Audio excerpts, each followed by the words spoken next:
Welcome to the Future is Borderless podcast with David Nilssen. We feature top entrepreneurs and thought leaders from around the world, those who bring a global mindset and a unique perspective to their life and business. Now, let's get started with the show.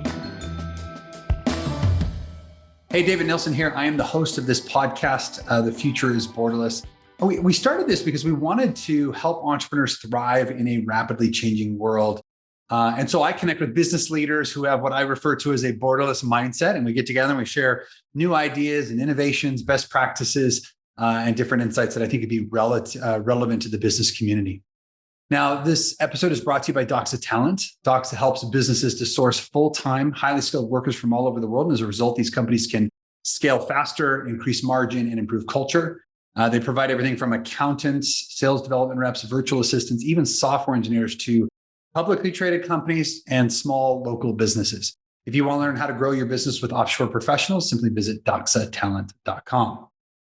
All right. Well, today is going to be a really fun show. I've invited Cesar Quintero on as our guest. And I want to start by talking about his purpose, because I think it was something I want to dig into. But Cesar said his purpose is to empower leaders to build a business by design so that they can live a life by design. And at 24, Cesar moved to Miami, given the economic turmoil in Venezuela, to pursue his own dream of starting a business. And he did. He wanted to help others achieve a healthier lifestyle. So he started Fit to Go, which was the first corporate healthy meal delivery service in Miami.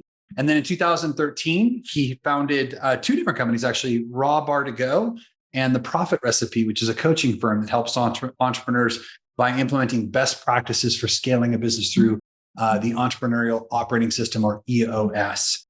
Cesar's also an active member of the Entrepreneurs Organization. He's held lots of leadership positions there, both at the local, regional, and global level. And then his passion for teaching and business compelled him to get certified for training individuals under traction implementation, why discoveries, the EO Accelerator program, and EO Forum. So with all of that, Cesar, welcome to the podcast. Thank you, David. Thanks for having me. That sounded like an amazing person there. We do our best to dress things up here. Yeah, right? That's awesome. Well, I want to start with something that I read in your bio that I think would just be fascinating to learn a little bit more about. It was the fact that you migrated here from Venezuela. It sounds like there was some economic uncertainty, but you were only 24. So that's a pretty significant change at that time in life. Tell us a little bit about that story.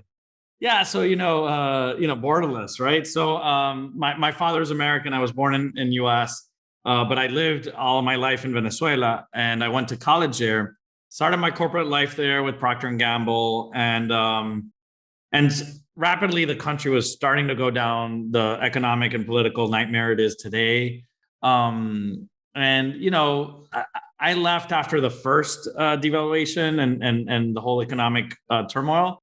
So at 24, if I don't see a future in my country and I'm in this building phase, I said, I'm just going to get married, move to a new country, and start a business all at the same time, because there's no risk at that age, I guess. But in my mind, it was more like, and I got into the food industry, which I had no idea about, right? I just saw an opportunity.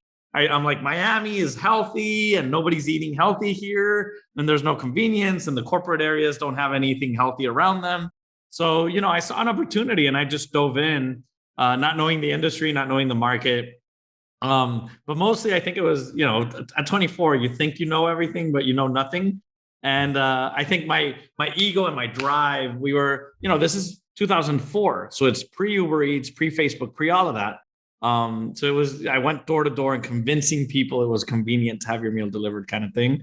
But, eventually the company grew with the market. So the market was gearing towards healthy, gearing towards delivery. So we grew with the market. I thought it was me, but it really wasn't, right? It was just the company growing with the market. And, eventually I went down the path of growth and, developing myself as a leader, understanding that I didn't like that business very much, but, getting the most out of what I could at that time. That's amazing. I think most people, I can't tell you how many times I talk to young people here in the US and they say, well, I can't start a business. I don't have the money, or I don't have the time, or I don't have the experience. And I love how you made that huge life change and, just kind of jumped in with 2 feet to make it happen. Yeah, I guess in my mind, I always said like, well, if this doesn't work out, I'll just go and study something, and I can always get a job. Like there's never a way. I won't live under a bridge. So I think that was the attitude I came into it naively. But it was, yeah, bootstrap, minimal investment, and just getting it started and growing. And, that's the way it grew. Yeah. Yeah, it's funny. Like I was just talking at a startup weekend this last week, and one of the things we talked about was the new sort of personas that we have to be mindful of when we're hiring today. One of them is the idealist, and the idealist is untethered by any sort of home or kids or major obligations, right? And so it sounds like you were in that place as well. Yeah. Tell me a little bit about, so Fit to Go was the business that you obviously started, and that, are you still in the business today?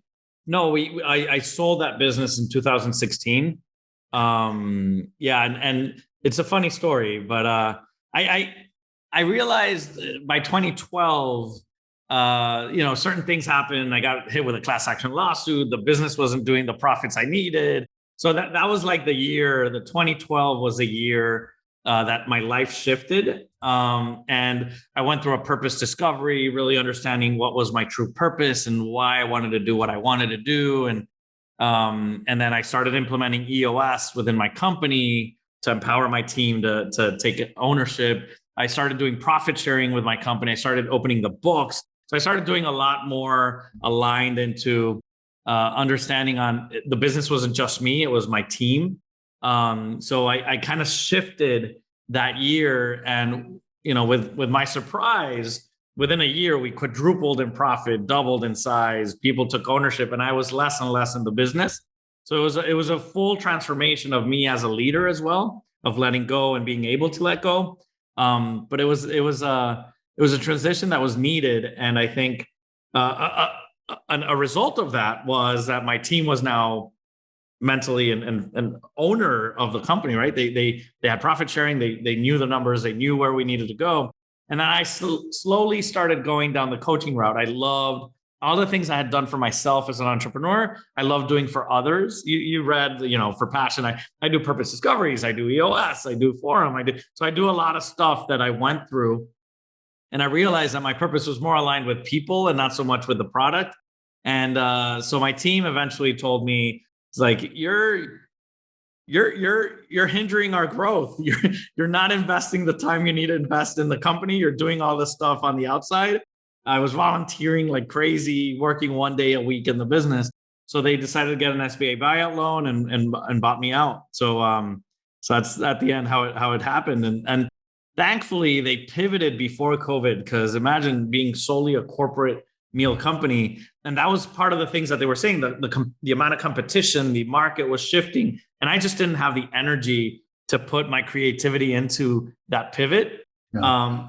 And that's when they said, you know what, we want this. So you go and do what you and we'll do it.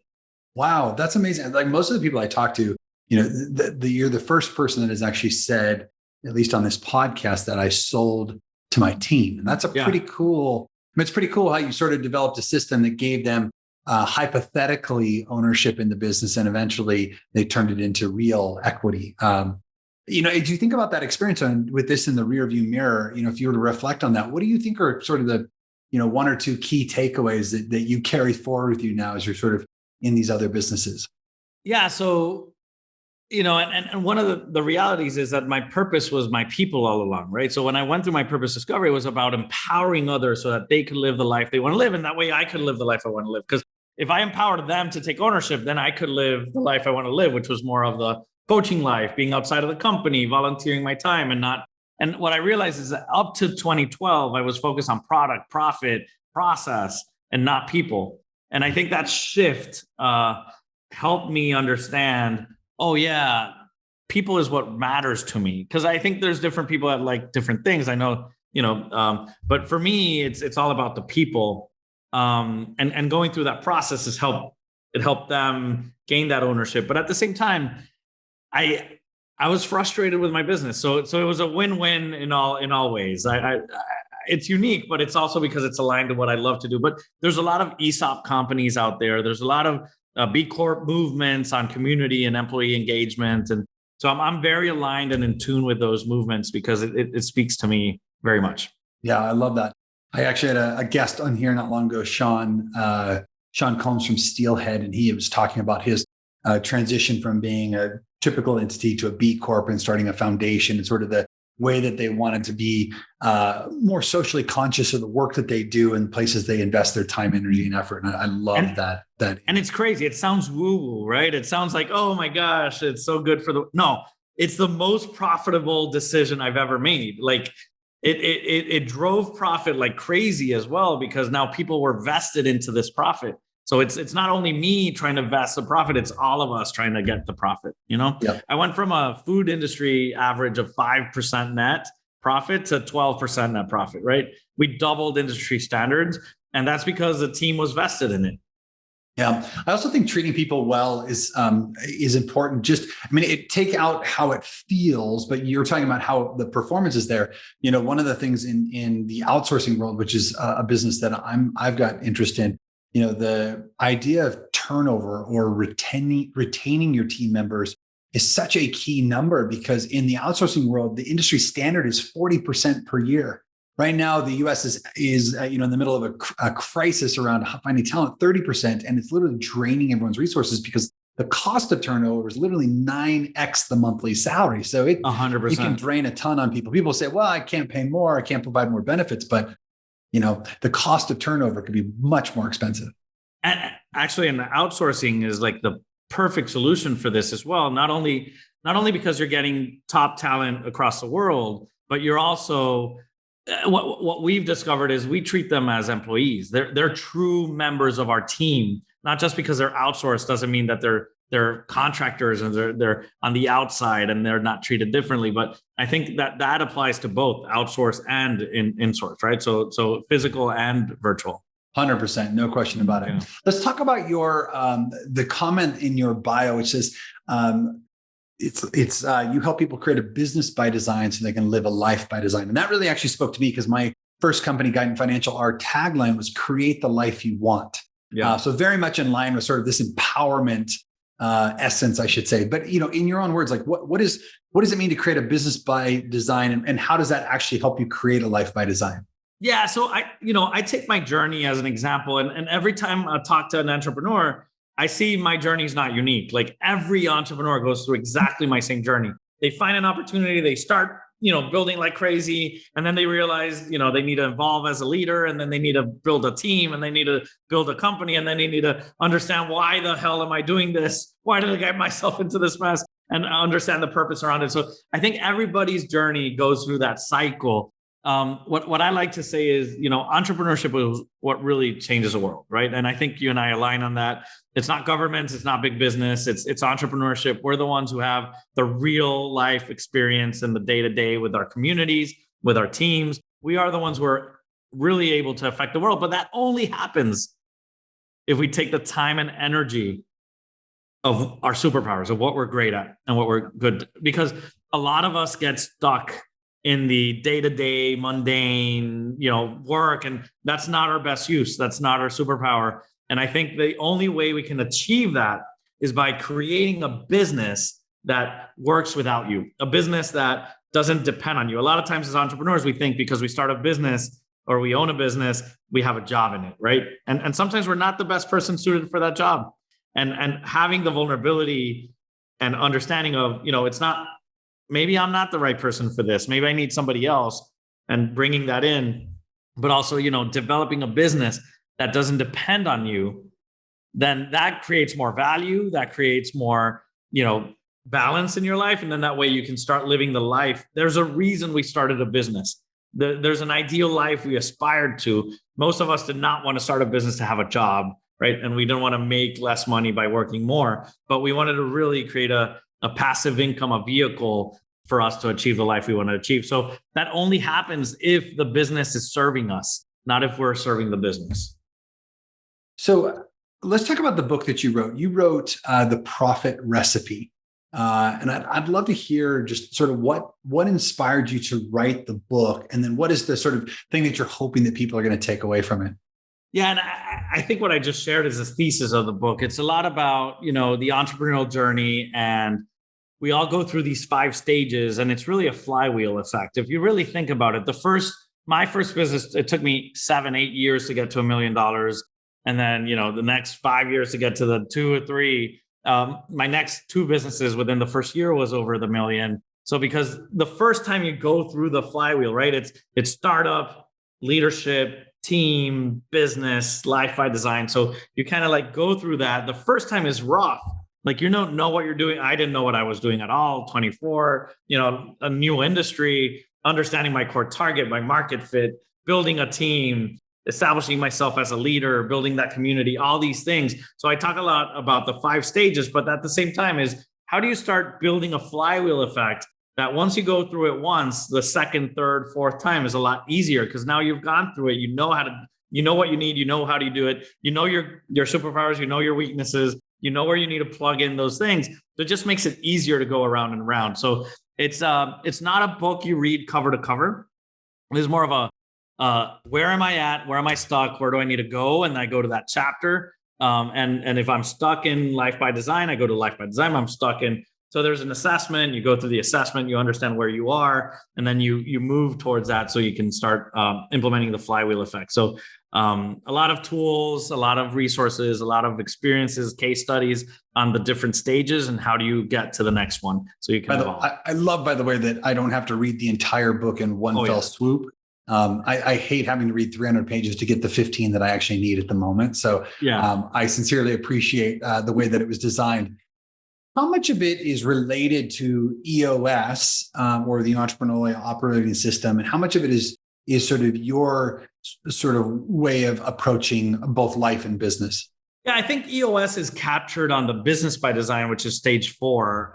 So I think the first stage is about startup. It's really understanding your core market, your market fit. How do you leverage your profitability, scalability? You have a business that is scalable, right? So understanding what that business is. Then stage 2 is a lot about leadership. So it's understanding yourself, being vulnerable enough, understanding your pros, your cons, your strengths, and being vulnerable enough to find people to start delegating to, and knowing where I should be and should not. And then we go into Team by Design, which is establishing your external team and your internal team. So external with peers, coaches, mentors, and then internal with, structure, second in command, leadership team. And then you move into Business by Design, which is having an operating system in your company, right?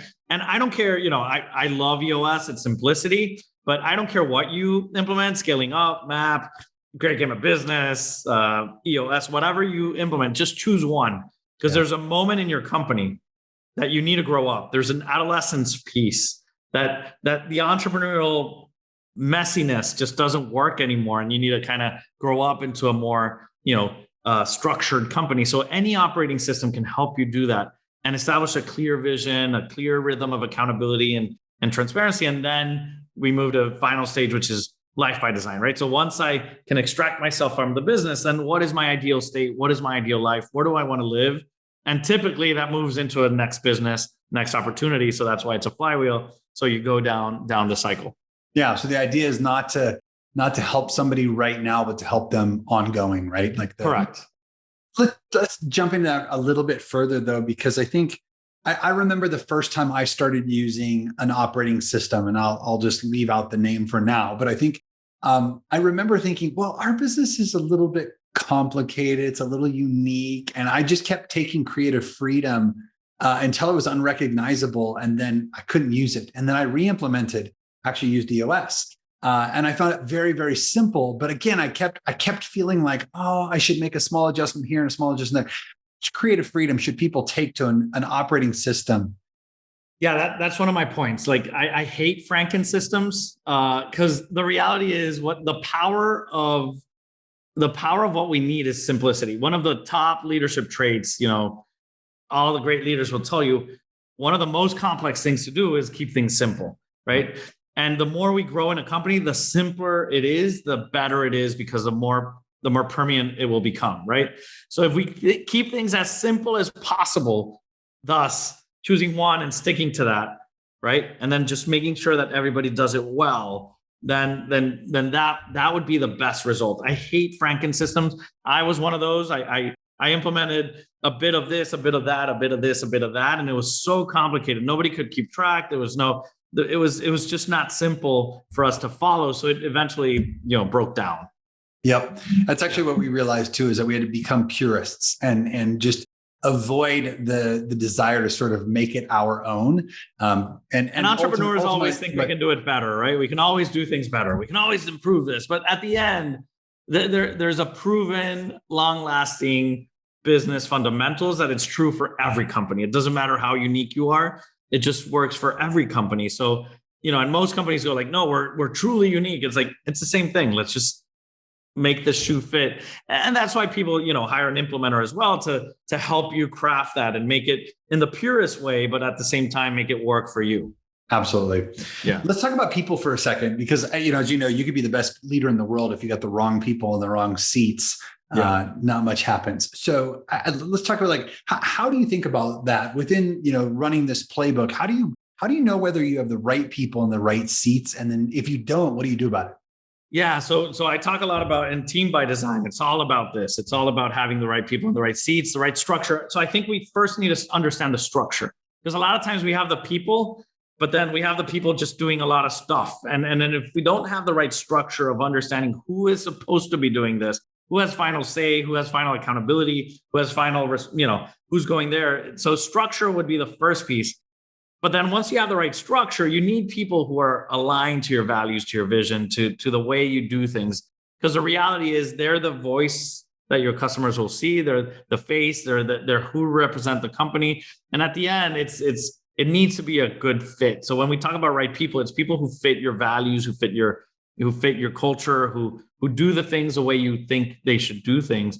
And then the right seats is people who are capable, who drive results, who understand and want to do that job well, right? So distinguishing that. And then the third one is doing things right? Which is, are they delivering the results they said they would deliver? So by grabbing a person and being able to compartmentalize, are they behaving the right ways?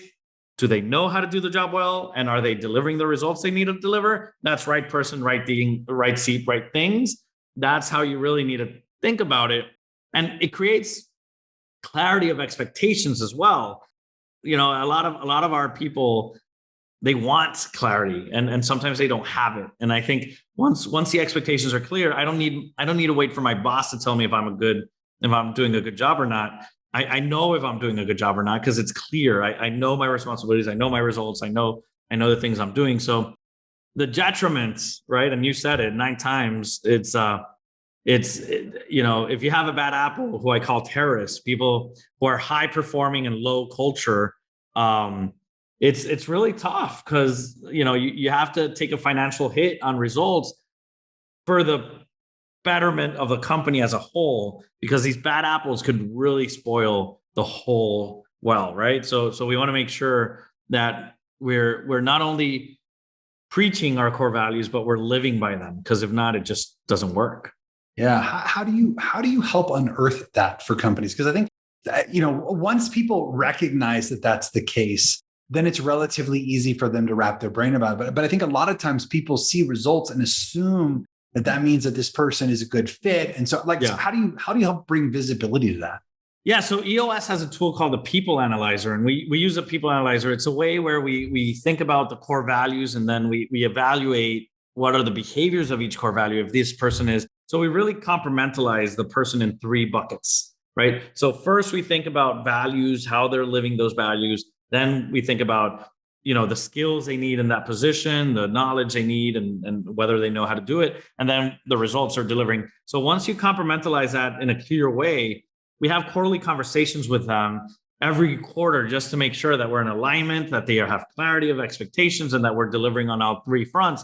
And we talk about a 3-strike rule, which is aligned with many HR companies out there. But, first you have a conversation, and, there's a need here that we need you to improve. Then the second conversation is a write-up, where it's like, okay, the expectations have been set. If you don't improve by this day, I'm going to love you out the door. I want what's best for you, but it's on you. It's not on me anymore. So we drive a lot of accountability, right, and transparency, and saying, hey, you're missing these 2 things, or you're missing this thing. I need to see some improvement on this. And then by the 3rd, it's strike 3, you're out. And the reality is that just because somebody doesn't fit our culture doesn't mean they're a bad employee. It's just, I like the borderless, it's all about I was an exchange student in Japan, and you can imagine a Venezuelan in Japan just sticks out like a sore thumb, right? Like I'm yelling in the middle of the street and doing all my stuff. And, Japanese people would just like, well, calm down, speak lower, go in the sidewalk,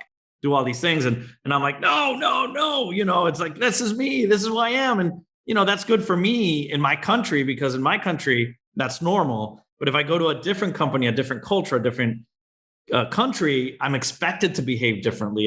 And after 6 months in Japan, came the rest of the Latin Americans, the South Americans, because of the time difference in school year.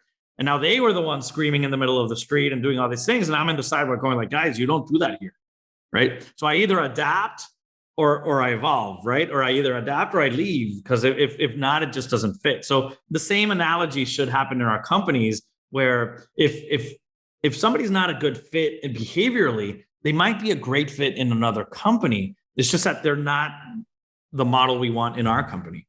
I think that's an awesome example, a way to personalize it, because I think a lot of times when we say they're not a cultural fit, people think that means bad person. That doesn't necessarily mean it at all, right? So it could be a lot of different things. It's funny, since you have actually, I believe, one of the largest, if not the largest EOS coaching businesses,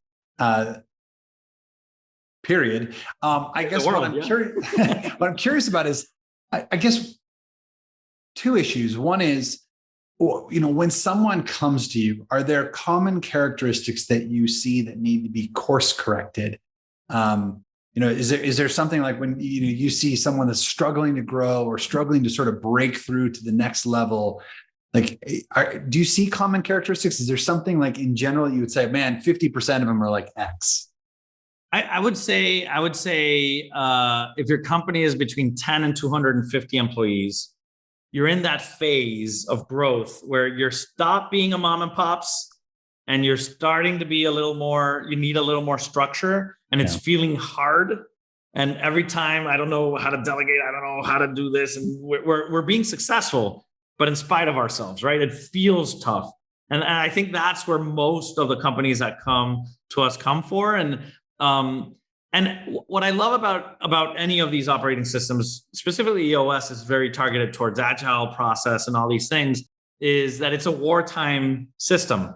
So like most of our clients did amazing during COVID because they were able to pivot really fast because of their weekly pulse. They were able to shift strategy constantly. Whereas if you're just letting things go and not being on top of it, not being intentional of where you're spending your focus and your time, then markets and life just gear the business towards where it needs to be. So I think towards your question, I think most of the companies that come to us, it's because it's more about a feeling. A lot of companies are in rapid growth mode, but it just feels tough. It feels rough. It feels that we don't have clarity of things in communication. The team is not, but in my case, when I implemented EOS, it was because I wanted more time for myself, right? I was just burned out. Like I was completely burned out. So there's different people that come from different things, but I would say the majority is where you want to focus on something. The operating systems help you focus. So if I want to focus on more time for me, if I want to focus on better sales, if I want to focus on better profit, if I want to focus on, better team or better team communication, yes, this works for all of those, because where I put my focus, it's where I'll get the results.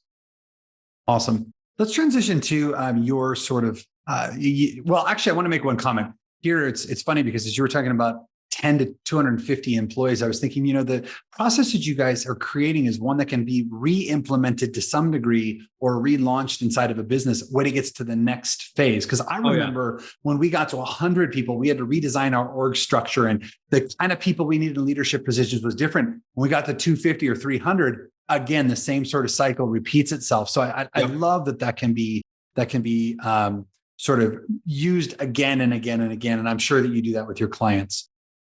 Let's talk about how you give back. You've got a little, you're coaching people, you've sold a business, you've got a couple of others. But tell me a little bit about how do you spend your time and where do you invest, your time and energy to give back? Yeah, So I'm from Venezuela, so South America, Latin America, and entrepreneurship is underserved in Latin America, like South Asia, Latin America. If you don't come from money, if you don't come from a family of business, there's no way you can be an entrepreneur. So one of my passions is to democratize entrepreneurship in Latin America. So we started a business called Emprendedor Growth Model, and what we do there is we help professionals start a minimum viable product or service using lean startup methodology and this type of stuff. So it's a 13-week program that helps them launch their business.